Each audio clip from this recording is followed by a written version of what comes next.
ಕ್ರಿಸ್ತನನ್ನು ಪ್ರತಿಫಲಿಸುವಂತೆ ನಿಮ್ಮ ಆತ್ಮಗಳನ್ನು ವಾಕ್ಯದಲ್ಲಿ ಬಲಪಡಿಸುವ ಅನುದಿನದ ಧ್ಯಾನ. ಇಂದಿನ ಧ್ಯಾನದ ಶೀರ್ಷಿಕೆ ಸೇವೆಗೆ ಅಗತ್ಯವಿರುವ ಅರ್ಹತೆ. ಈ ದಿನದ ದೇವರ ವಾಕ್ಯ. ಅವರು ಊಟ ಮಾಡಿದ ಮೇಲೆ ಯೇಸು ಸೀಮೋನ ಪೇತ್ರನನ್ನು, ಯೋಹಾನನ ಮಗನಾದ ಸೀಮೋನನೇ, ನೀನು ಇವರಿಗಿಂತ ಹೆಚ್ಚಾಗಿ ನನ್ನ ಮೇಲೆ ಪ್ರೀತಿ ಇಟ್ಟಿದ್ದೀಯೋ ಎಂದು ಕೇಳಲು, ಅವನು, ಹೌದು ಸ್ವಾಮಿ, ನಿನ್ನ ಮೇಲೆ ಮಮತೆ ಇಟ್ಟಿದ್ದೇನೆಂಬುದನ್ನು ನೀನೇ ಬಲ್ಲೆ ಅಂದನು. ಆತನು ಅವನಿಗೆ, ನನ್ನ ಕುರಿಗಳನ್ನು ಮೇಯಿಸು ಎಂದು ಹೇಳಿದನು. ಯೋಹಾನ 21ನೇ ಅಧ್ಯಾಯ 15ನೇ ವಚನ. ಪೇತ್ರನ ನಂತರದ ಕೆಲಸಗಳ ಬಗ್ಗೆ ಅಪೊಸ್ತಲ ಕೃತ್ಯಗಳು ಎಂಬ ಸತ್ಯವೇದದ ಪುಸ್ತಕದಲ್ಲಿ ಸ್ವಲ್ಪವೇ ಉಲ್ಲೇಖವಾಗಿದೆ.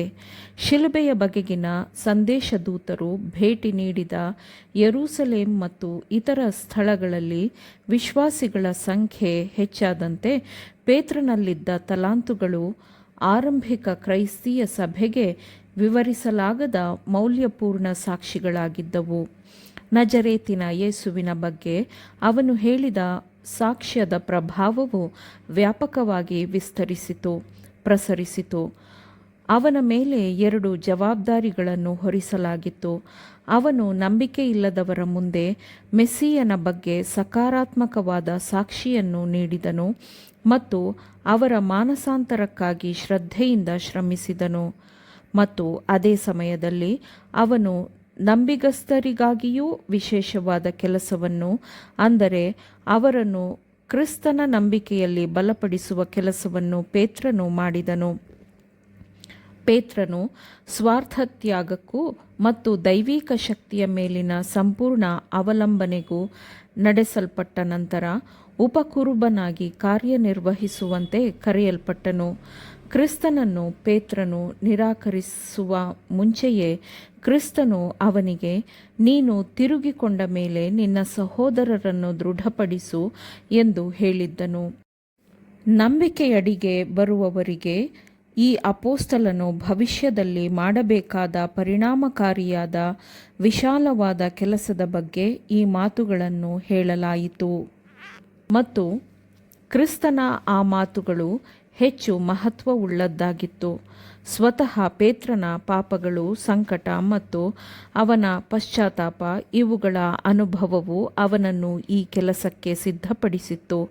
ತನ್ನ ದೌರ್ಬಲ್ಯದಿಂದ ಕಲಿಯುವವರೆಗೂ ನಂಬಿಗಸ್ತರು ಕ್ರಿಸ್ತನ ಮೇಲೆ ಅವಲಂಬಿತರಾಗಬೇಕಾದ ಅಗತ್ಯತೆಯನ್ನು ಅವನು ಅರ್ಥಮಾಡಿಕೊಳ್ಳಲು ಸಾಧ್ಯವಿರುತ್ತಿರಲಿಲ್ಲ. ಸಂಪೂರ್ಣವಾಗಿ ಸ್ವಾರ್ಥವನ್ನು ನಿರಾಕರಿಸುವ ಮೂಲಕ ರಕ್ಷಕನ ಮೇಲೆ ಮಾತ್ರ ಅವಲಂಬಿತನಾಗಿದ್ದರೆ ಮನುಷ್ಯನು ಸುರಕ್ಷಿತನಾಗಿ ನಡೆಯಬಹುದು ಎಂದು ಶೋಧನೆಯೆಂಬ ಬಿರುಗಾಳಿಯ ಮಧ್ಯದಲ್ಲಿ ಅವನು ಅರ್ಥಮಾಡಿಕೊಂಡಿದ್ದನು. ಇವರಿಗಿಂತ ನನ್ನ ಮೇಲೆ ಪ್ರೀತಿ ಇಟ್ಟಿದ್ದೀಯೋ ಎಂಬ ಸೇವೆಯ ಒಂದೇ ಒಂದು ಷರತ್ತನ್ನು ಕ್ರಿಸ್ತನು ಪ್ರಸ್ತಾಪಿಸಿದನು. ಇದುವೇ ಅಗತ್ಯವಿರುವ ಅರ್ಹತೆಯಾಗಿದೆ. ಕ್ರಿಸ್ತನ ಮೇಲಿನ ಪ್ರೀತಿಯು ಸೂಕ್ತವಾದ ಭಾವನೆಯಲ್ಲ, ಆದರೆ ಅದು ಜೀವಂತವಾದ ತತ್ವವಾಗಿದೆ. ಇದನ್ನು ಹೃದಯದಲ್ಲಿ ನೆಲೆಸುವ ಶಾಶ್ವತ ಬಲವನ್ನಾಗಿ ಪ್ರಕಟಪಡಿಸಬೇಕು. ಪೇತ್ರನೊಂದಿಗೆ ರಕ್ಷಕನು ವ್ಯವಹರಿಸಿದ ವಿಧಾನವು ಅವನಿಗೂ ಅವನ ಸಹೋದರನಿಗೂ ಒಂದು ಪಾಠವನ್ನು ಕಲಿಸಿತು.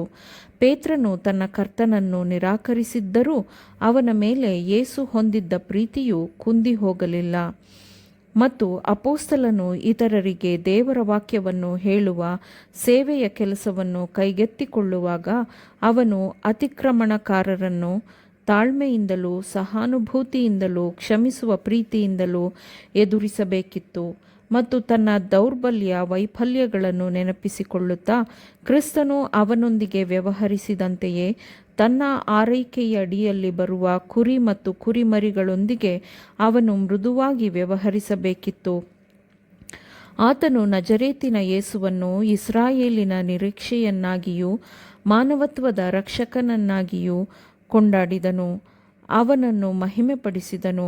ಶ್ರೇಷ್ಠ ಕೆಲಸಗಾರನ ಶಿಸ್ತಿನಡಿಗೆ ಪೇತ್ರನು ತನ್ನ ಸ್ವಂತ ಜೀವನವನ್ನು ಒಪ್ಪಿಸಿದನು. ತನ್ನ ಬಲದಲ್ಲಿರುವ ಪ್ರತಿಯೊಂದು ಸಾಧನವು ಅವನ ವಿಶ್ವಾಸಿಗಳ ಸಕ್ರಿಯ ಸೇವೆಯಲ್ಲಿ ತೊಡಗಲಿ ಎಂದು ಅವನು ಅವರಿಗೆ ಶಿಕ್ಷಣ ನೀಡಲು ಶ್ರದ್ಧೆಯಿಂದ ಪ್ರಯತ್ನಿಸಿದನು. ಆಮೇನ್. ದೇವರ ವಾಕ್ಯಗಳನ್ನು ಶ್ರದ್ಧೆಯಿಂದ ಆಲಿಸುವವರು ಮಾತ್ರವೇ ಆಗಿರದೆ ಪಾಲಿಸುವವರೂ ಆಗಬೇಕೆಂದು ನಿಮ್ಮನ್ನು ಉತ್ತೇಜಿಸುತ್ತೇನೆ. ಪರಿಶುದ್ಧಾತ್ಮನ ಸಹಾಯದಿಂದ ಆಲಿಸಿದ ನಿಮ್ಮೆಲ್ಲರಿಗೂ ಧನ್ಯವಾದಗಳು. ಮತ್ತೆ ದೈನಂದಿನ ಧ್ಯಾನಕ್ಕಾಗಿ ನಾಳೆ ಸಂಧಿಸೋಣ. ಆಮೇನ್.